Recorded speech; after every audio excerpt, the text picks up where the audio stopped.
Eu cumprimento os irmãos com a paz do Senhor, amém, irmãos? Vamos aproveitar que você está de pé assim. Abra sua Bíblia no livro do Gênesis, primeiro livro da Bíblia Sagrada, capítulo de número 24.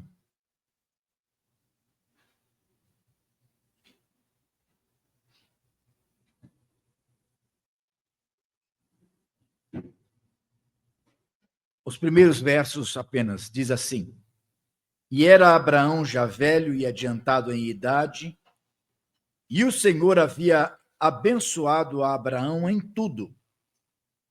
E disse Abraão ao seu servo, o mais velho da casa, que tinha o governo sobre tudo o que possuía: Põe agora a tua mão debaixo da minha coxa, para que eu te faça jurar pelo Senhor, Deus dos céus e Deus da terra, que não tomarás para meu filho mulher das filhas dos cananeus, no meio dos quais habito, mas que irás à minha terra e à minha parentela, e daí tomarás mulher para meu filho Isaque. Amém? Pode tomar assento, glorificando o nome do Senhor. Queridos, é um prazer voltar a esta congregação e poder cooperar com os irmãos. E a gente quase fez um quarteto aqui, irmãos. Porque o pastor Cleverson, nós não combinamos nada, mas o pastor Cleverson está de terno cinza, com risca de giz. Eu também. O Fábio também. E o irmão Jackson também. Todo mundo de terno de cinza. O Anderson também. Mas o dele não é risca de giz, o dele é liso, né? Os quatro com risca de giz, não dá para fazer um quarteto aqui, ó. Glória a Jesus. Eu quero compartilhar com os irmãos algo que o Senhor colocou no meu coração ontem, quando o Cleverson pediu que se nós pudéssemos estar aqui hoje ministrando a palavra do Senhor. Ele me chamou um outro dia e a gente tinha compromisso na sede, não poderia estar aqui. E aí ele não se fez de rogado, né? E hoje ele me convocou para estar aqui.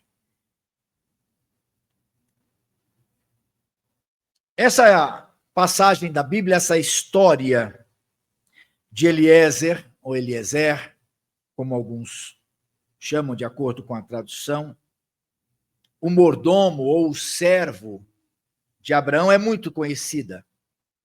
Essa passagem especificamente, em que Abraão, já abençoado de uma forma grandiosa por Deus, ele decide, era costume na época, ele decide achar um casamento para o seu filho. Hoje, irmãos, a gente não faz nem o casamento dos filhos mais, né? Hoje é eles que decidem. Antigamente, minha filha vai casar agora em maio, e a gente não palpita mais nada, nem na lista de convidados, nem no que vai fazer, nem onde vai fazer, nem eu sendo pai e pastor, nem quem que vai ministrar o casamento, a gente não opina mais. Antigamente, os convites de casamento era fulano e a esposa ciclana, Beltrano e a esposa ciclana, convidam para... Então, aí a gente convidava quem a gente queria. Hoje não, eles fazem a lista de casamento e só vem com a conta para a gente pagar, né? Mas naquela época, culturalmente, era muito comum que os pais se preocupassem, providenciassem o casamento dos seus filhos. E Abraão tinha uma preocupação muito grande. Abraão sai da sua parentela por determinação do Senhor e passa a peregrinar no meio de um povo, irmãos. Os cananeus eram muito ruins, tanto que o juízo de Deus vem sobre aqueles povos todos, expulsando-os, destruindo-os, depois do período da escravidão no Egito, porque aquele povo era realmente, além de ser pagão e politeísta, cheio de deuses, eram povos muito ruins, inclusive nos cultos que prestavam. E Abraão, então, se preocupa, porque ele tinha sido abençoado por Deus de uma maneira extraordinária. Abraão tinha sido enriquecido por Deus e, especialmente, a promessa que Deus tinha feito, que era ter um filho, depois de ainda muito velho, muito idoso, a esposa estéril, e Deus faz este milagre na sua vida. Abraão tinha uma preocupação com relação ao casamento de seu filho, a quem daria continuidade àquela sucessão, àquela descendência que Deus disse que seria não apenas abençoada, mas abençoadora de todas as nações da terra. Então ele chama a Eliezer e, conforme um costume, né, que se tinha na época também, se colocava a mão debaixo da coxa do Senhor para que jurasse, né? Era um costume da época, assim como hoje, ainda hoje nos Estados Unidos, por exemplo, se você vai num julgamento, a pessoa põe a mão sobre a Bíblia Sagrada para dizer que jura dizer a verdade, né? Isso é costume. E ele então chama Eliezer e pede a ele que providencie, que arranje uma mulher para seu filho Isaque, mas que não o faça ali na região dos cananeus, mas que vá buscar no meio da sua parentela, lá em Harã, não mais em Ur, porque a gente tem que lembrar que a chamada de Deus, a primeira chamada de Abraão, acontece lá em Ur dos caldeus, quando Deus manda sair do meio da sua parentela e ir para uma terra que Deus mostraria. Ele vai para Padã Arã, e de Arã é que depois ele vai peregrinar na terra dos cananeus.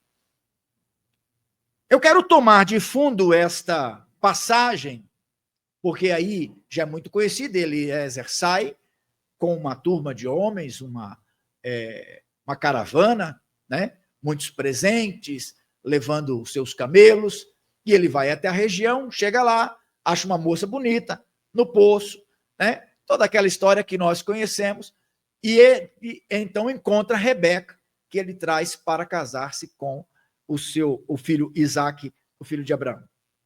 Mas eu quero tomar esta história de fundo para ministrar sobre algo que o Senhor colocou no meu coração, que é sobre o senhorio de Deus na vida do homem.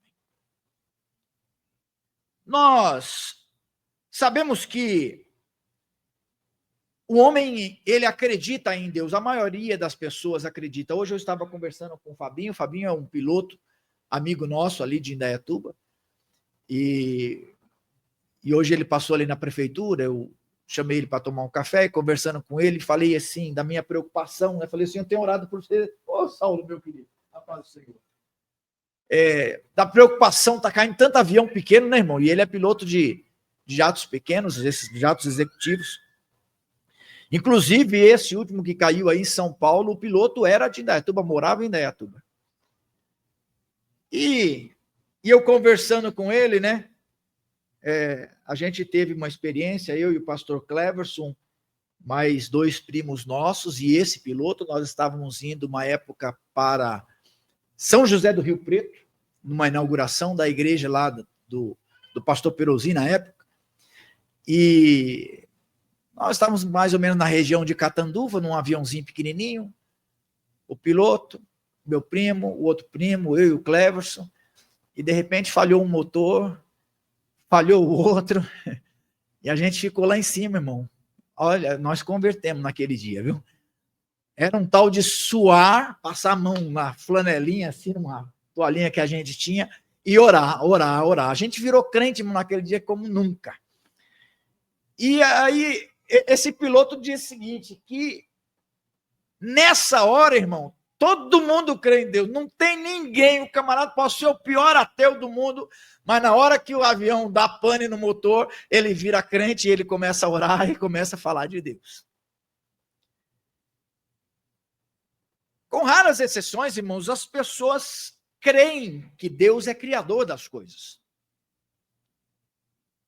Reconhecem Deus como criador das coisas. Outros reconhecem a Deus como o libertador da história bíblica. Essa história que é contada pela Bíblia Sagrada, essa narrativa toda que tanto os judeus quanto os cristãos defendem. Outros ainda acreditam que Deus, ou creem que Deus é o regente da natureza. Aqui, quando a gente analisa, irmãos, as coisas criadas por Deus, e o salmista vai dizer isso, que as coisas criadas por Deus testificam dele. E Paulo vai mais longe e diz assim: ninguém pode se escusar de dizer que acredita em Deus, ou que existe um Deus sobre nós, quando olha para a natureza. É impossível, irmãos, ainda que as pessoas não acreditem num Deus pessoal, num Deus imanente, num Deus que conversa conosco, que nos atende, que ouve a nossa oração, é evidente que as pessoas têm que, pelo menos, reconhecer que Deus rege a natureza, que essas coisas que estão criadas, irmão, não pode ter surgido do acaso. Mas é muito difícil que as pessoas reconheçam a Deus como Senhor da sua vida. Veja o que Paulo escreve. Vai comigo lá, na carta que Paulo escreveu a Tito. Paulo escrevendo a Tito, no capítulo 1, versículo 14, veja que ele vai falar, Paulo aqui está falando de judeus. Ele diz assim: não dando ouvido às fábulas judaicas, nem aos mandamentos de homens que se desviam da verdade. Todas as coisas são puras para os puros, mas nada é puro para os contaminados e infiéis. Antes o seu entendimento e consciência estão contaminados. E aí o versículo 16, veja o que ele diz. Confessam que conhecem a Deus, mas negam-no com as obras, sendo abomináveis e desobedientes e reprovados para toda boa obra. Paulo está dizendo que os homens até confessam que conhecem a Deus, mas reconhecer o senhorio de Deus, reconhecer a nossa sujeição à sua vontade, reconhecer a nossa posição de dependentes daquilo que Deus é e daquilo que Deus faz, e dos seus mandamentos. E aí ele diz, essas pessoas declaram que conhecem a Deus, mas negam o seu relacionamento com Deus através das suas obras que são abomináveis. Quando nós pensamos no nosso relacionamento com Deus, nós precisamos pensar num relacionamento de soberania e de dependência. Eu sei, irmãos, que às vezes é difícil a gente entender a vontade de Deus. Nós estamos orando, o irmão Fábio sabe disso, nós estamos orando por uma irmã amiga nossa, irmã Ruth Bianchese, pela sua família. De repente, abateu-se um câncer nela e está hoje ainda internada, no estado que eu creio, irmão, que Deus pode fazer um milagre, porque Deus tem todo o poder. Mas, pela medicina, o que a medicina fez foi, olha, nós vamos tentar dar um upzinho aí para ela despedir da família. E agora está sedando para ela não sentir a chegada da morte. É o que acontece, irmão. E aí a gente fica pensando, e a gente ora e chora e intercede, e a gente fala, Senhor, cumpra a tua vontade, mas nós não conseguimos entender. Humanamente é impossível a gente entender certos propósitos de Deus. Portanto, essa submissão, essa sujeição ao senhorio de Deus. E hoje, irmãos, está muito difícil, até mesmo nas igrejas, até mesmo entre o povo de Deus, pessoas que se submetem à vontade de Deus, pessoas que reconhecem que Ele é Senhor. Quantas vezes nós ouvimos as pessoas falarem, não, você tem o poder de decretar, eu estou determinando, você não pode se conformar com essa situação. Deus tem promessas para a sua vida, você vai lá e coloca Deus na parede. Como assim, irmão, põe Deus na parede? Quem somos nós? Portanto, o reconhecimento do senhorio de Deus. E o Novo Testamento usa essa mesma expressão do grego kyrios para dizer que Jesus Cristo também é Senhor. E ele é mais, né, irmão? Porque ele é Senhor dos senhores. Agora veja, voltando ao pano de fundo aqui da história de Abraão. Quando nós olhamos este texto, a primeira coisa que nós nos deparamos no versículo 2 do capítulo 24 é que o texto vai dizer que Abraão falou ao seu servo. Eu achei interessante porque hoje foi lido o texto básico desta noite, o texto maior desta noite, a leitura oficial em Romanos. E em Romanos, Paulo se apresenta não como apóstolo, ele se apresenta como servo do Senhor. Agora, ele diz: Abraão disse ao seu servo mais velho da casa que tinha o governo de tudo o que possuía. Quem possuía, irmão? Eliezer? Não. De quem eram todas as coisas que estavam sob o governo de Eliezer? De Abraão. Então, a primeira coisa que nós precisamos entender quando nós nos colocamos na posição de servo é que nós não temos nada. Tudo que nós administramos, tudo que nós gerenciamos, tudo que vem à nossa mão para fazer, todo o talento que temos. E eu fiquei admirado. O menino, quantos anos tem esse menino aqui que tocou bateria? 6 anos. Irmão, eu com 6 anos eu estava apanhando para sair da lição 6 do Bona. E meu pai cobrava, né? Cobrava. Era uma lição do Bona, uma surrazinha. Tá? Bem básico assim. Aprende ou aprende. E eu fico admirado. Isso é talento. Talento colocado à disposição da obra do Senhor. Talento reconhecidamente sabendo que é meu, não. Eu estou na administração daquilo que Deus me deu para o enriquecimento da obra do Senhor, para a glorificação do seu nome, para que o reino do Senhor seja exaltado e o seu nome seja glorificado. Nós governamos, nós administramos o que é do Senhor. Quantas pessoas, irmãos, hoje, eu tenho bastante liberdade, não apenas porque o pastor é meu irmão mais velho, mas porque a gente já é de casa, né, irmãos? Quanta gente, irmão, que tem... fica brigando, às vezes, por cargo na igreja, por ministério na igreja, por posição na igreja. Se eu não fizer, ninguém faz. Se não for por mim, ninguém pode fazer. O pastor vai lá e pede para alguém substituir fulano, pronto, aí já a pessoa já quer desanimar, quer ir embora, quer... Como se fosse nosso, irmãos.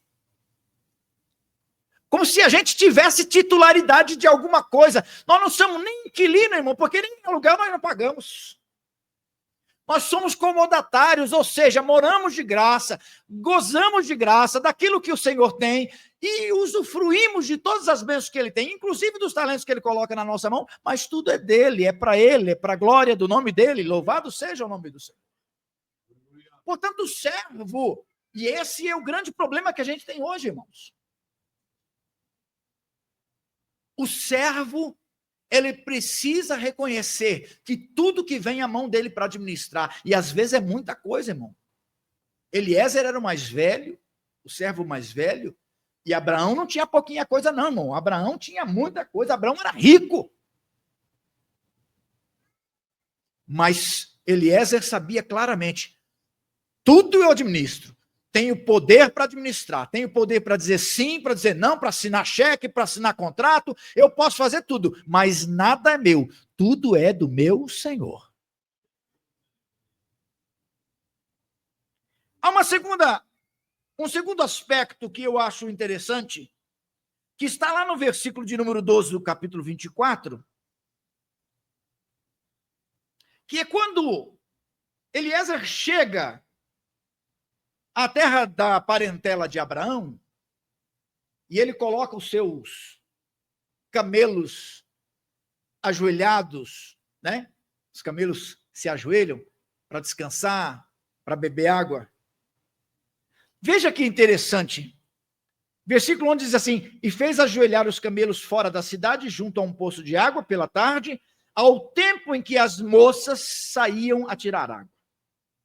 E aí veja que interessante o versículo 12. E ele disse, aqui disse e orou, tá? Ó Senhor, Deus de meu senhor Abraão, dá-me hoje bom encontro e faze beneficência ao meu senhor Abraão. Eu acho interessante isso, irmão, porque Eliezer estava ali numa posição vantajosa. Ele comandava tudo aquilo. Ele estava, logicamente, indo em busca de uma noiva para Isaac, mas a incumbência tinha sido dada por Abraão a ele. Era ele que iria escolher, ele que tinha o direito de escolher, é ele que poderia dizer assim, eu gostei dessa moça, ou achei essa mais bonita, é essa aqui que eu quero. Mas veja que ele é interessante, ele diz assim, me dá um bom encontro, mas não é para mim. Faze beneficência ao meu Senhor. Essa é a segunda característica do servo. Se a primeira é entender que tudo que está na tua mão não passa de uma mordomia, ou seja, mordomia hoje a gente tem até um conceito errado, né? De mordomia é aquela pessoa que fica folgada, não. Mordomia significa que você está cuidando do que não é seu. A segunda característica do servo é justamente, queridos, fazer não aquilo que agrada a ele, mas fazer aquilo que agrada ao seu Senhor. Quantas vezes, irmãos, a gente está, às vezes, há tanto tempo fazendo a obra do Senhor? Eu não posso falar nada porque eu sou novo, mas o pastor de vocês é velho. E é verdade, né? Olha o cabelo dele, irmão. E, na verdade, irmão, a gente está tanto tempo fazendo as coisas para o Senhor, trabalhando na obra do Senhor, na área de música, agora ele dirigindo congregação, eu já dirigi por um tempo, escola dominical, e faz trabalho, e dá aula de teologia, a gente foi se envolvendo. Mas é interessante porque, às vezes, a gente esquece que a gente tem que fazer não aquilo que dá prazer para mim. A gente vinha hoje no carro, e eu vou dizer para os irmãos, eu vou tentar voltar dirigindo. Porque meu irmão é ruim de volante, irmão. Ele quase entrou na traseira de um caminhão ali, e eu vinha só glorificando, dizendo, Senhor, se for hoje à noite que o Senhor vai me levar, eu esteja preparado, que o negócio não é fácil, não. Ele tinha que ter carro 1000, não adianta botar um carro pesado na mão dele. E ele falou uma frase que é interessante. A gente vai acostumando. Mas é longe. É longe. De Indaiatuba aqui, irmão, é uma caminhada. Em algum momento da história, era para eu ter sido pastor de vocês. Eu acho que vocês oraram muito e isso não deu certo. Porque minha esposa falou, fala pastor Paulo, que não, lá no Santa Isabel não é muito longe para a gente. Porque a gente gosta de estar na igreja, a gente gosta de, eu não consigo, irmão, esse negócio de, não, delego não. Eu gosto de cantar, gosto de reger, gosto de ensinar, gosto de... Porque não é o nosso prazer. Não é aquilo que agrada a mim.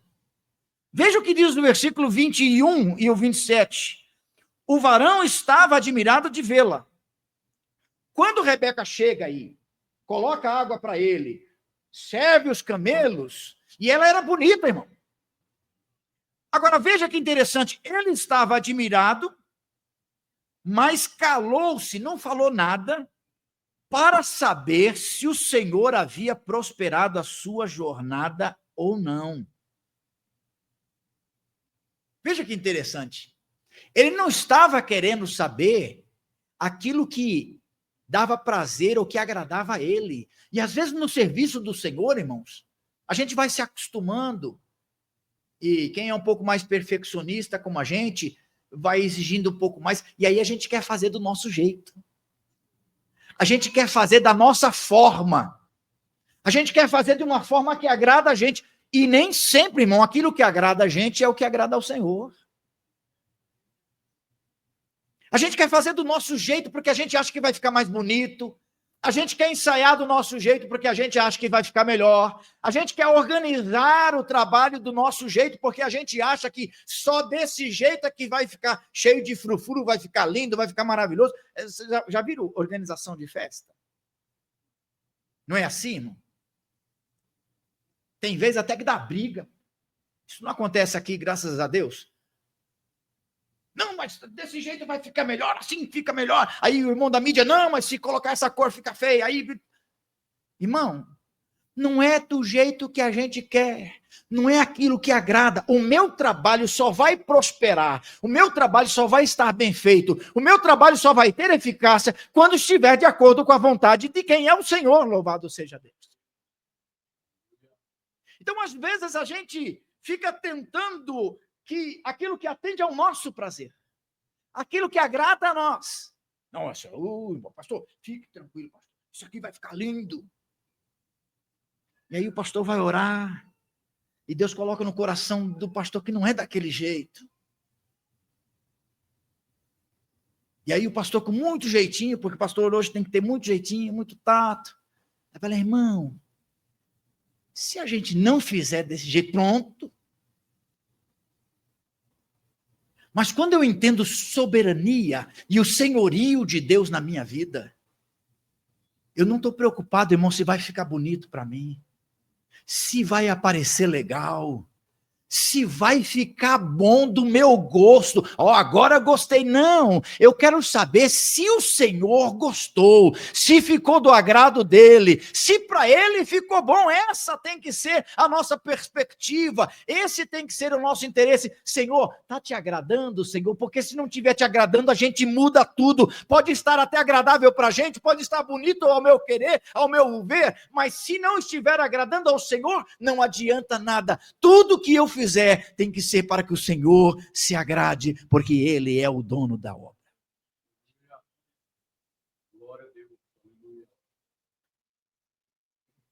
Mas há mais uma característica. Quando Eliezer conhece Rebeca, e ela serve água para si, para os camelos, e aí ele entende que Deus estava prosperando o seu caminho, ele chega para ela e diz assim, tem hospedagem na tua casa, porque eu preciso falar com seus pais. E vocês conhecem a história, ele vai, se hospeda, dá joias para ela. E aí aqui vale uma dica para os irmãos, um anel para a irmã, a esposa sempre vai bem, né? Se não tiver dinheiro para o anel, dê chocolate, né? Flor nem sempre. Por exemplo, eu não posso dar flor para minha esposa. Como eu sou ruim de dar presente, irmão, eu fiz o seguinte, eu fiz um negócio com a minha esposa. Falei assim, eu dou um cartão para você, você gasta do jeito que você quer. Mas não é a mesma coisa, né? Levar um chocolatezinho, né? Minha esposa não gosta de flor, ela diz que flor é de defunto. Então, eu não dou jeito nenhum que ela joga fora. Eliezer vai lá, dá presentes. E combina. E aí a moça aceita que vai com ele. Olha, é para o meu senhor. Esse aqui, não sei, naquela época não tinha foto, irmão. Não tinha Instagram para mostrar quem que era Isaac. Ela teve que confiar na palavra dele. Não tinha foto para dizer, esse aqui é meu senhor. Não. Mas, como Deus tinha preparado tudo, e Eliezer, ele estava fazendo o que era do agrado de Deus, Deus arrumou tudo, inclusive o coração da moça. E ela falou, eu vou. Mas é interessante que aí o pai ficou meio receoso de liberar a filha logo. E aí ficou dando aquela enrola de sogro, sabe, irmão? Aquele negócio, deixa para amanhã. Não, vamos fazer mais um churrasquinho aqui, a gente deixa para amanhã e tal. E aí lá no versículo de número 56 do capítulo 24, Eliezer vai dizer assim: não me detenhais, não me segura mais. Eu já fiquei, já comi, já participei das festas de vocês, a moça já se despediu, já está tudo certinho. É bom estar aqui, mas não me detenhas, pois o Senhor tem prosperado o meu caminho. Deixa-me partir para que eu volte a meu Senhor. E aqui tem uma outra característica do servo, irmão. Quando eu entendo que ele é Senhor, quando eu entendo que tudo é dele, que tudo é para ele, que tudo que a gente faz é para a obra dele, é dele. Quando eu entendo que tudo que está sendo feito é para agradá-lo, eu não me embaraço com as coisas daqui. Irmão, tinha comida boa, tinha festança na casa do homem. Estava tudo muito bom. Mas ele disse, mas esse não é o meu propósito. O meu propósito é levar a moça até o meu Senhor. Mas você não está comendo? Tô. Está bebendo? Tô. Está dormindo bem? Tô bem. Não está gostoso aqui? Está gostoso aqui. Mas eu vim com um propósito. E Deus prosperou o meu caminho, não foi para eu me esbaldar aqui, foi para que ele pudesse receber a sua noiva lá. Então eu preciso ir embora. Sabe, irmãos, quando nós entendemos o senhorio de Deus, sabe aquela massagenzinha no ego que a gente às vezes costuma receber? Aquela gloriazinha humana, aquela bajulaçãozinha. Eu morro de medo, irmão, de gente bajuladora. Morro de medo. Porque a gente é tentado a deslizar e acreditar que a gente é bom. A acreditar que realmente a gente tem alguma valia. Mas aí, a gente fala, não, eu não posso me embaraçar com as coisas daqui.